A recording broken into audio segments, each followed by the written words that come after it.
জীবনের মূল কষ্ট মায়ের প্রসব বেদনা,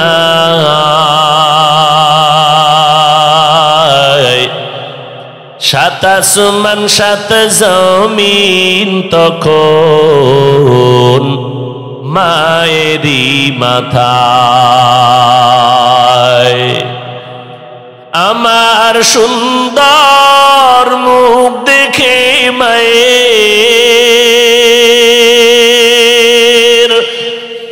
আমার সুন্দর মুখ দেখে মায়ের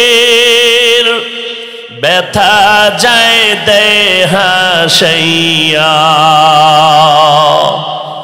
ও আমার প্রাণের মা, মা গো মা, কোথায় গেলে মোরে ছাড়িয়া? জনম দুঃখী ইয়াতীম আমি, চায় না কেহ ফিরিয়া। ওই মা সন্তানের জন্য এক বরকত। ও আল্লাহর বান্দারা, ও পর্দার আড়ালের আম্মা জানেরা, ও প্যান্ডেলের যুবক ভাইরা, ওই মায়ের দোয়ার কারণে আজ এই চেয়ারে বসলাম। মা বাবার দোয়ার কারণে আজকে তুমি গাড়ির মালিক, বাড়ির মালিক, সম্মানের মালিক। ওই মা বাবা তোমার আমার জন্য চোখের পানি ছেড়ে দোয়া করেছেন, যে কারণে আল্লাহ পরীক্ষায় ভালো নাম্বার উঠানোর তৌফিক দিয়েছেন। ওই মা বাবার দোয়া ছাড়াই চেয়ারে বসার যোগ্যতা আল্লাহ দান করেন নাই। ও আল্লাহর বান্দারা, আল্লাহর কাছে চোখের পানি ছেড়ে দোয়া করো।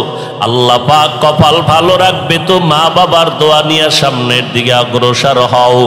কারণ এই দুনিয়ার থেকে সব যদি আমার বিদায় হয়, আমি যারই আপন মনে করি কেউ আমার আপন না।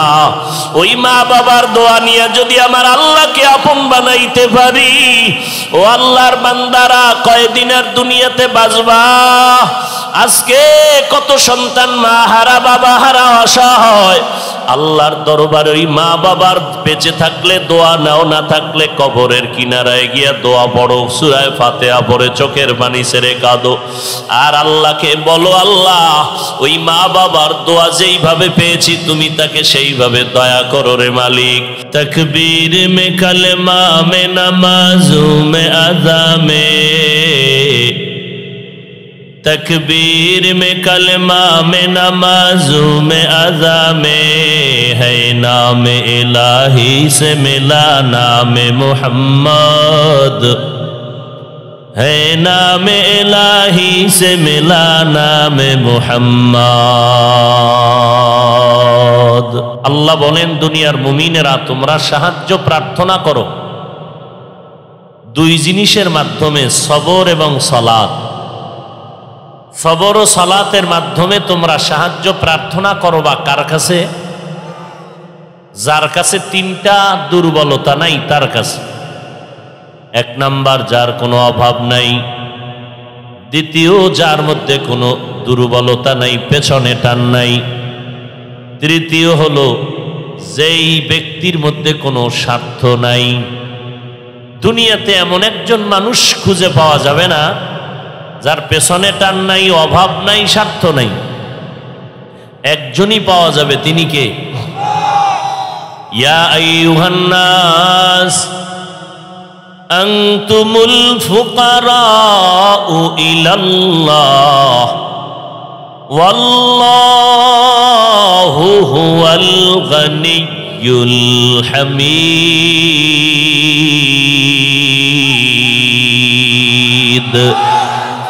ই কালামে জিন্দা কুরআনে হাকিম, হিকমতে উলা ইয়াজালাসতু কদিম, জামিউল ইলম ফিল কুরআনে হাকিম, তাকাসারাত আনহু আফহামুর রিজালি।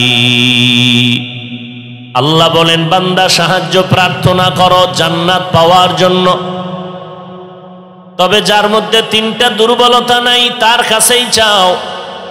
দুনিয়াতে এমন একজন মানুষ তুমি খুঁজে পাইবা না যার মধ্যে দুর্বলতা নাই। জুমার সময় বলেছিলাম আমরা জন্মগতভাবে দুর্বল, এক ফোঁটা নাপাক পানির দ্বারা আল্লাহ আমাদের সৃষ্টি করেছেন। জিন্দেগি ভর আপনার আম্মা জান আপনাকে আমাকে নিয়ে কষ্ট করেছেন, জীবনটা বিলাইয়াও দিলে তার ঋণ আদায় করা সম্ভব হবে না।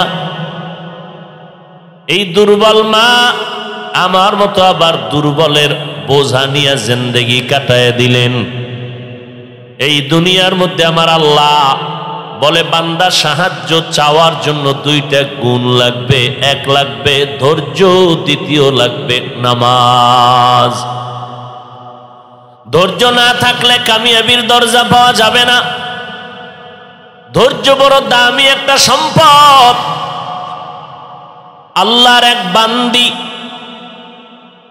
আল্লাহ একটা সন্তান দান করেছেন। স্বামী সাহাবী, যুদ্ধের ঘোষণা হয়ে গেল, যুদ্ধের ময়দানে আল্লাহর নবীর দাওয়াতে চলে গেলেন। দাওয়াতে যাওয়ার পর যুদ্ধ চালাইয়া গাজীর মর্যাদা নিয়ে আল্লাহর বান্দা সাহাবী বাড়িতে আসলেন। এদিকে একটা দুর্ঘটনা হয়ে গেল। আল্লাহর বান্দি ঘরের মধ্যে একা এবং তার একটা সন্তান। স্বামী বেচারা দুনিয়া বাড়িতে যেদিন আসবেন ওই আগের রাত্রে সন্তান দুনিয়া থেকে দিনের বেলা বিদায় হয়ে গেল, ইন্তেকাল হয়ে গেল। আল্লাহর বান্দি ধৈর্যের পরিচয় দিলেন।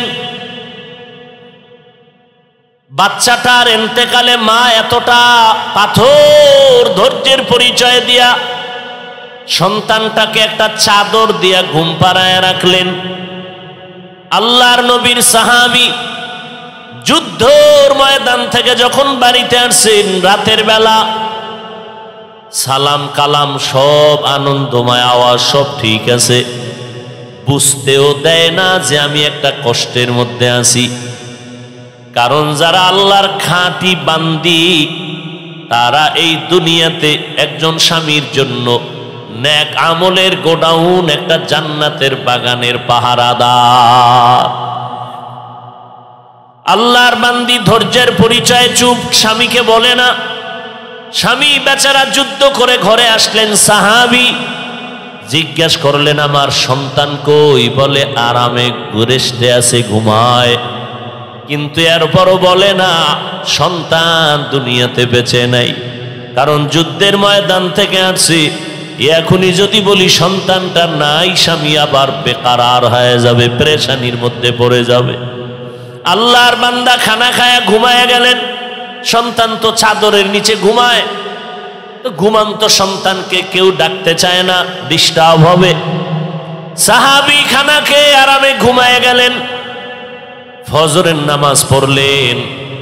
এইবার দুইজন স্বামী স্ত্রী আনন্দের কথা বলতেছেন। আল্লাহর বান্দি এমন সময় বলে স্বামী আমার, মনের মধ্যে একটা কথা আমার ঘুরতেছে, যদি কিছু মনে না করেন বলতে চাই। কি কথাটা বলবা? বলে আপনি কিছু ধারণা করবেন না। বলে না। অস্থির হবেন? বলে না। বলে আপনার কাছে যদি কেউ মাল আমানত রাখে রাখবেননি? বলে হ্যাঁ রাখবো। খেয়ানত করবেন? কয় না, করব না। যদি মালটা আবার কিছুদিন পরে মালিক দেওয়া মালটা ফিরায় চায় আপনি দিবেননি? বলে আমি একটা সেকেন্ডের জন্যই মাল দিতে দেরি করব না। আল্লাহর বান্দি বলে স্বামী আমার, আপনি নবীর সাহাবী, যুদ্ধের ময়দান থেকে আসছেন। আল্লাহ আপনাকে সন্তান দিয়েছিলেন আমানত। আমি আমানত রক্ষা করেছি, কারণ আপনি সময় দিতে পারেন না। আমি সন্তানের হেফাজতের চেষ্টায় আমি ত্রুটি করি নাই। গত সন্ধ্যাবেলা আপনার সন্তান দুনিয়ার থেকে ইন্তেকাল হয়ে গেল। আমি একটা চাদর দিয়ে তাকে ঢেকে রেখেছি, আর আপনাকে পেরেশান দেই নাই, বলেছি ঘুমায়। আল্লাহর বান্দা সাহাবী চোখের পানি ছেড়ে কান্না শুরু করলেন, আর বলে ও বিবি আমার, আমি তো একজন পুরুষ, আমার ভেতরে কিছুটা ধরে রাখার ধৈর্য ধরার পাওয়ার আছে, কিন্তু আমি আশ্চর্য হয়ে গেলাম তুমি একজন নারী হইয়া সন্তানের মা হইয়া কেমনে ধৈর্য ধারণ করেছো। স্ত্রীও চোখের পানি ছেড়ে বলে, ও স্বামী আমার, আমি আমার মাওলার মোহাব্বত অন্তরে জমা হওয়ার কারণে ধৈর্য ধারণ করতে পারেছি। কারণ মোহাব্বতে মানুষের অন্ধ বানায় দেয়। আমার অন্তরের ভেতরে সন্তানের মোহাব্বতের থেকে আল্লাহর মোহাব্বত অন্তরে অনেক বেশি। আমার সন্তানের মোহাব্বতের থেকে আমার অন্তরে আমার মালিকের মোহাব্বত এতটা বেশি, যে কারণে আমি ধৈর্য ধারণ করতে পারলাম না। হয় একজন মায়ের ধৈর্য ধারণ করা সম্ভব না। একটা মাকে আমার আল্লাহ সৃষ্টিগতভাবে কিছু ধৈর্যের গুণ দান করেছেন। না হয় একটা সন্তান মা গর্ভে নিয়ে খানা নাই, ঘুম নাই, কত কষ্ট। একটা মা যদি ধৈর্যের পাহাড় না হয় কোনোদিন সম্ভব না। কত কষ্ট, মা কত কষ্ট করে জীবনটা কাটায় দিলেন।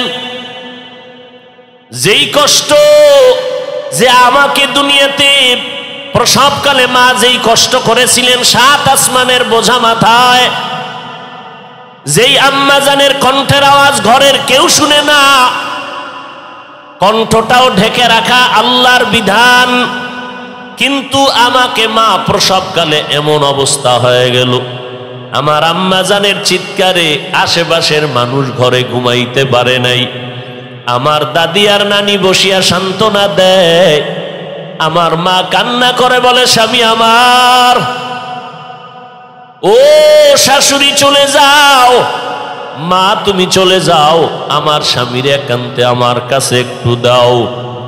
স্বামী আসিয়া যখন বসলো, আমার মা বাবার হাত ধরে চোখের পানি ছেড়ে কান্না করে আর বলে, স্বামী আমার, আমাকে মাফ করে দাও।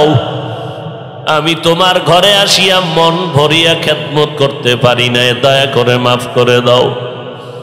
আর জীবনে আমি তোমার কষ্ট যদি দিয়ে থাকি ক্ষমা করো, বাঁচব না। কেন? বলে, আমার মনে হয় 7 আসমানের বোঝা আমার মাথার উপরে চাপানো।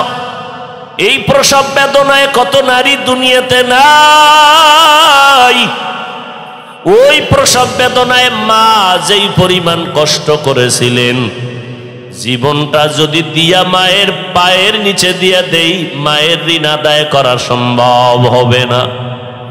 জীবনের মূল কষ্ট মায়ের প্রসব বেদনা।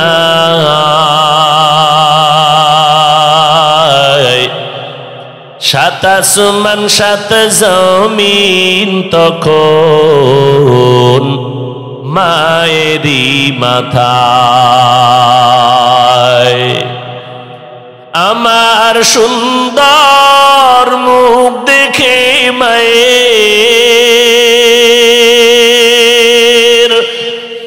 আমার সুন্দর মুখ দেখে মায়ের ব্যথা যায় দেহা হাসাইয়া। ও আমার প্রাণের মা, মা গো মা, কোথায় গেলে মোরে ছাড়িয়া? জনম দুঃখী ইয়াতীম আমি, চায় না কেহ ফিরিয়া। ওই মা সন্তানের জন্য এক বরকত। ও আল্লাহর বান্দারা, ও পর্দার আড়ালের আম্মা জানেরা, ও প্যান্ডেলের যুবক ভাইরা, ওই মায়ের দোয়া কারণে আজ এই চেয়ারে বসলাম। মা বাবার দোয়ার কারণে আজকে তুমি গাড়ির মালিক, বাড়ির মালিক, সম্মানের মালিক। ওই মা বাবা তোমার আমার জন্য চোখের পানি ছেড়ে দোয়া করেছেন, যে কারণে আল্লাহ পরীক্ষায় ভালো নাম্বার উঠানোর তৌফিক দিয়েছেন। ওই মা বাবার দোয়া ছাড়াই চেয়ারে বসার যোগ্যতা আল্লাহ দান করেন নাই। ও আল্লাহর বান্দারা, আল্লাহর কাছে চোখের পানি ছেড়ে দোয়া করো, আল্লাহ পাক কপাল ভালো রাখবে তো মা বাবার দোয়া নিয়ে সামনের দিকে অগ্রসর হও। কারণ এই দুনিয়ার থেকে সব যদি আমার বিদায় হয়, আমি যারই আপন মনে করি কেউ আমার আপন না। ওই মা বাবার দোয়া নিয়ে যদি আমার আল্লাহকে আপন বানাইতে পারি, ও আল্লাহর বান্দারা, কয়দিনের দুনিয়াতে বাঁচবা? আজকে কত সন্তান মা হারা বাবা হারা অসহায়, আল্লাহর দরবারে ওই মা বাবার বেঁচে থাকলে দোয়া নাও, না থাকলে কবরের কিনারায় গিয়া দোয়া পড়ো, সূরা ফাতিহা পড়ে চোখের পানি ছেড়ে কাঁদো। আর আল্লাহকে বলো, আল্লাহ ওই মা বাবার দোয়া যেইভাবে পেয়েছি তুমি তাকে সেইভাবে দয়া করো রে মালিক। ও আল্লাহর বান্দারা, দুনিয়াটা কিছুই না, আল্লাহর সাহায্য নিয়ে বান্দা জান্নাতের পথে অগ্রসর হতে হবে। আজকে এখানে বসার তৌফিক আমার আল্লাহ দান করেছেন, সামনের বছর হবে কিনা জানা নাই, বসতে পারবো কিনা তারও কোনো গ্যারান্টি নাই। অতএব আমরা আল্লাহর মোহাব্বতে ওই মাওলার দিকে দিলটাকে ঘুরাইয়া দেই। কারণ যারই আমি আপন মনে করি সব আমার দুশ্মন আর স্বার্থপর। ডানে বামে আমার আপন কেউ নাই, একমাত্র দেখি আমার আল্লাহ আমার আপন। ওই আল্লাহকে অন্তরে জায়গা দাও, কারণ আমি যেদিকেই তাকাই আমার আল্লাহর কুদরত ছাড়া কিছুই নাই। ওরে আল্লাহর বান্দা, দুনিয়াতে তো সবাই পাগলের মতো সব দিকে দৌড়ায়। কেউ টাকার পাগল হয়, টাকার দিকে দৌড়ায়, কেউ বাড়ির পাগল হয়, বাড়ির দিকে দৌড়ায়, কেউ দুনিয়ার পাগল হয়, দুনিয়ার দিকে দৌড়ায়, কেউ ক্ষমতার চেয়ারের পাগল হয়, ক্ষমতার দিকে দৌড়ায়। ওরে আল্লাহর বান্দারা, পাগলই যদি হও, মাওলার পাগল হওয়ার চেষ্টা করো। কারণ আমার মাওলার পাগলদের জন্য হাসরের ময়দানে আল্লাহ একটা আওয়াজ দিবেন, ও আমার পাগলের দল, আমি আল্লাহ তোমাদেরকে মোহাব্বতের নজরে দুনিয়াতে বড় নেয়ামত দান করেছি। আজ আমি আল্লাহর মোহাব্বতে তোমাদেরকে বিনা হিসাবে জান্নাত দিয়া দিব। দুনিয়াতে আমি আল্লাহকে পাওয়ার জন্য ঘুমাও নাই, খানা খাও নাই, মা বাবার জন্য জীবন দিয়া কষ্ট করেছো। ওই মা বাবার জন্য তোমার খেদমত, তোমার সব কিছু বিসর্জন। আর ওই আমি মাওলাকে রাজি করার জন্য তুমি কত কষ্ট করেছো। আজ আমি আল্লাহ পাক রব্বুল আলামিন চাই না তোমার সূর্যের গরমে তোমার কষ্ট হবে। আমি আল্লাহ তোমাকে জান্নাতের সুন্দর চাদরে আবৃত করতে চাই। আল্লাহ বলবেন, ইয়া আইয়াতুহান নাফসুল মুতমাইন্না ইরজিই ইলা রাব্বিকি রাদিয়াতাম মারদিয়া ফাদখুলি ফি ইবাদি ওয়াদখুলি জান্নাতি। আল্লাহ হাসরের ময়দানে ডেকে বলবেন, ও আমার আবেদেরা, আমার পাগলেরা, তোমার কোনো হিসাব হবে না। সূর্যের গরমও তোমার মাথায় যেন লাগে না, কারণ দুনিয়াতে তুমি কষ্ট করেছো। আজ আমার খাস আশেক যারা, তাদের মজলিসে গিয়ে তোমরা বসে যাও, আমি আল্লাহ তোমাদেরকে বিনা হিসাবে জান্নাতের ময়দানে পৌঁছায় দিব। আজকে যারা আলেম ওলামাদের মোহাব্বতে মজলিসে বসলেন, এই রাতের বেলা বাড়িওয়ালাদের দরজা বন্ধ হয়ে গেছে, কিন্তু আমার আল্লাহ রহমতের দরজা খুলিয়া ডাকতেছে, রে গোলাম তোরা কোথায়? আমি আল্লাহর ছেলে নাই, মেয়ে নাই, আমি আল্লাহ তোদের আদর করে বানাইছি। আমি আল্লাহ পাক চাই তোরা গুনাহ থেকে ক্ষমা চাইয়া জাহান্নাম থেকে মুক্তি পাইয়া কবরে যাবি। গুনাহ তো করিয়া ফেলছো, এখন তওবা কর। ওরে এই জায়গায় তোমার খাস আল্লাহর ওলি আসতেছেন। ও বান্দা, তার কাছে তওবা করিয়া আজকে হাত লাগায়া গুনাহ থেকে বেঁচে থাকো। এরা মানুষকে জাহান্নাম থেকে বাঁচানোর কারিগর। আল্লাহওয়ালাদের নেক নজরটা যদি সিনায় পড়িয়া যায়, তোমার সিনার ভেতরে আমার মাওলার নূরের এমন পাওয়ার শুরু হয়ে যাবে। বান্দা এখন তুমি ডাইনে তাকাও দুনিয়া, বামে দুনিয়া, সামনে পেছনে দুনিয়া, টাকা পয়সা ক্ষমতা, কিন্তু উলামায়ে আহলে হকের মজলিসে যদি বসো, আল্লাহ ওয়ালাদের নেক নজর যদি সিনায় লাগাইতে পারো, আমার আল্লাহ তোমার উপরে এমন রহমতের দরজা খুলে দিবেন। এখন তোমার অন্তর দুনিয়া ছাড়া কিছুই বুঝে না। আমার মাওলার সাহায্যের কুদরতের হাত যখন এসে পড়বে, আল্লাহ ওয়ালাদের নেক নজর, মা বাবার কলিজার দোয়া যখন শুরু হয়ে যাবে, ওই বান্দার অবস্থা তখন কেমন যেন পরিবর্তন হতে শুরু হয়ে যাবে। বান্দা যেদিকে হাঁটবে চলবে শুধু কেমন যেন দুনিয়া, দুনিয়ার কোনো চিন্তা নাই।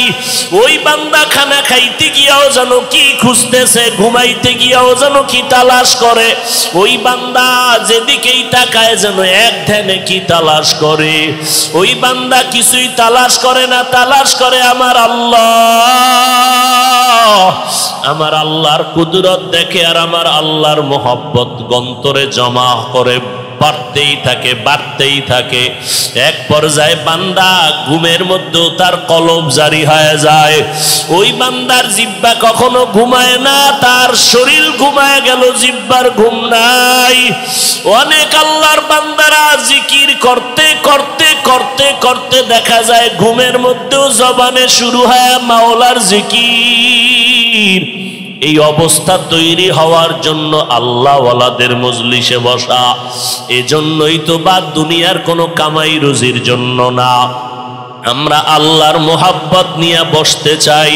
পেছনে যত অপরাধ করেছি, না আজকে থেকে আর কোনো অপরাধ করব না, আল্লাহর গোলামি করব, নবীর তরিকায় চলবো, আর কারো তরিকা মানব না।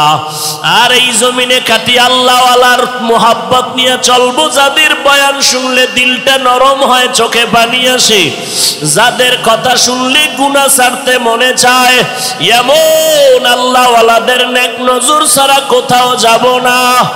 আল্লাহ ওয়ালাদের সাথে সম্পর্ক জোড়ায় দাও। যদি আল্লাহ ওয়ালাদের একটা নেক নজর লাগিয়েই যায়, আমার মাওলার মোহব্বতের জোশ এসে যাবে। ও আল্লাহর বান্দারা, ও পর্দার আড়ালের আম্মা জানেরা, আপনারা নবীদের মা, সাহাবায়ে কেরামের মা, আউলিয়ায়ে কেরামের মা, হাফেজে কোরআনের মা, ও আম্মা জানেরা, আপনারা খাদিজা রাদিয়াল্লাহু আনহার মতো নারী, ফাতেমা রাদিয়াল্লাহু আনহার মতো নারী, আয়েশা রাদিয়াল্লাহু আনহার মতো নারী। আম্মা জান আয়েশা বলেন, একদিন দেখি নবী আমার হুজরায় বসে গুনগুন করে কান্না করেন। আমি নবীরে জিজ্ঞাসা করলাম, নবী আপনি কেন কাঁদেন? আমার নবী বলেন, আয়েশা, আমার মাঝে মাঝে খাদিজার কথা মনে পড়লে চোখের পানি আমি ধরে রাখতে পারি না। কারণ তুমি আমার জীবনের শুরু অবস্থা দেখো নাই। আমি দুনিয়াতে মা হারা, বাবা হারা,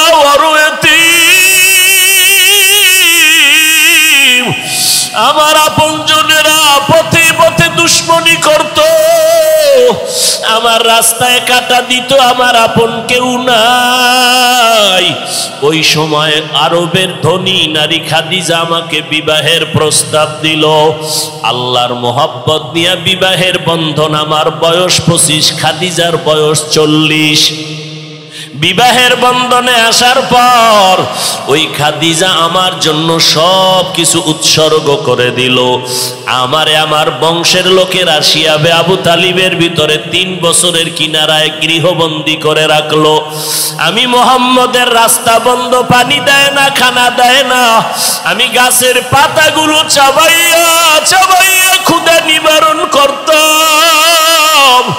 ওই সময় আরবের ধনী নারী খাদিজা, ওই খাদিজা আমি নবীর মোহাব্বতে ওই শিয়াবে আবু তালিবের মধ্যে হাজির হইয়া আমার মোহাব্বতে ওই খাদিজাও গাছের পাতা চিবাইয়া চিবাইয়া খাইত। এত কষ্ট করেছে খাদিজা। আমি দিনের দাওয়াত দিয়ে যখন ঘরে আসতাম, সালাম দিতাম, দেখতাম দরজা খোলা। আমি বলতাম, ও খাদিজা আপনি কি ঘুমান না? খাদিজা বলে, নবী আমি জানি আপনার মাও নাই বাবাও নাই, আপনি বড় এতিম। আমি দুইজন স্বামী বিদায়ের পরে আপনাকে আমি গ্রহণ করেছি। আপনার আম্মা জান যদি থাকতেন এই দরজা বন্ধ করে ঘুমাইতে পারতেন না। আমি নবীর স্ত্রী হইয়া কেমন করে ঘুমাই? নবী যদি দরজার কিনারায় দাঁড়ায় কষ্ট পায়, আমি খাদিজার জাহান্নাম ছাড়া উপায় নাই। ও নবী আমি আপনার কষ্ট যেন না হয়, আমি দরওয়াজার কিনারায় দাঁড়ায় অপেক্ষা করি। ও পর্দার আড়ালের আম্মা যান, স্বামীর মাল হেফাজত করবেন, স্বামীর দোয়া নিবেন, স্বামীর জন্য নামাজ পড়ে দোয়া করবেন, সন্তানগুলো লালন পালন আর হেফাজত করবেন। কিয়ামতের ময়দানে চারজন নারীর জন্য জান্নাতের 8টা দরওয়াজা খুলিয়া নারীকে জান্নাতের দারোয়ানরা বলবে, আসো তোমাদের কোনো হিসাব নাই, জান্নাতের 8টা দরওয়াজা খোলা। এই চারজন নারীর মধ্যে একজন খাদিজা রাদিয়াল্লাহু তাআলা আনহা। ও পর্দার আড়ালের আম্মা জান, আপনার আদর্শের দ্বারা সন্তান ভালো হবে, আপনার আমলের কারণে সন্তান ভালো হবে। অতএব আজকে থেকেই তওবা করে নাও মা। ও পর্দার আড়ালের মা বোনেরা, ও বৃদ্ধ বাবাজিরা, দুনিয়াটা কিছুই না, চক্ষু বন্ধ হয়ে গেলে 3টা সাদা কাফন দিয়ে কবরে নেওয়া হবে। কই আমার বাড়ি, কই আমার গাড়ি, কই সন্তান, কই আপনজন? এখন আমাকে টেনে সাদা কাপড়ের প্যাকেট বানায় কবরে রাখবে। ওই কবরে আমার আর আপনজন কেউ যাবে না। ওই কবরে গেলে 3টা প্রশ্ন করবে, রবের পরিচয় দাও, ধর্মের পরিচয় দাও, রহমাতুল লিল আলামিনের পরিচয় দাও। যারা নেক আমল করিয়া যাবে তারা জবাব দিবে, আর যারা গুনাহ নিয়ে বেনামাজি অবস্থায় কবরে যাবে 3টা জবাবের একটাও দিতে পারবে না। নবী বলেন সাথে সাথে আল্লাহর অর্ডার হয়ে যাবে, ও কবরের ফেরেশতাই নাফরমানকে ধর, জাহান্নামের হ্যান্ডকাপ লাগাও, কবরে জাহান্নামের আগুন দিয়া লাগায়া দাও। ও কবরের মাটি 2 পার্শ্ব থেকে জোরে জোরে চাপ দাও। আজকে দুনিয়াতে কষ্ট সহ্য করতে পারি না, গুনাহ নিয়ে কবরে গেলে কেমনে কষ্ট সহ্য করব? আল্লাহর মোহাব্বত নিয়ে এখনো সময় আছে, তওবা করো। 2 ফোঁটা চোখের পানি ছেড়ে তওবা করো, আর জবানটাকে আমার মাওলার জিকিরের দ্বারা ভিজায় দাও। হাঁটতে চলতে সব সময় আল্লাহর জিকির। আমার দুনিয়াতে আপন কেউ নাই, একমাত্র আমার আল্লাহই আছেন। ওই আল্লাহ আমার হায়াতের মালিক, মৌতের মালিক, ইজ্জতের মালিক, রিজিকের মালিক। ওই আল্লাহই হলেন একমাত্র আমার আপন। আমার আল্লাহ ছাড়া আর কোনো মাবুদ নাই।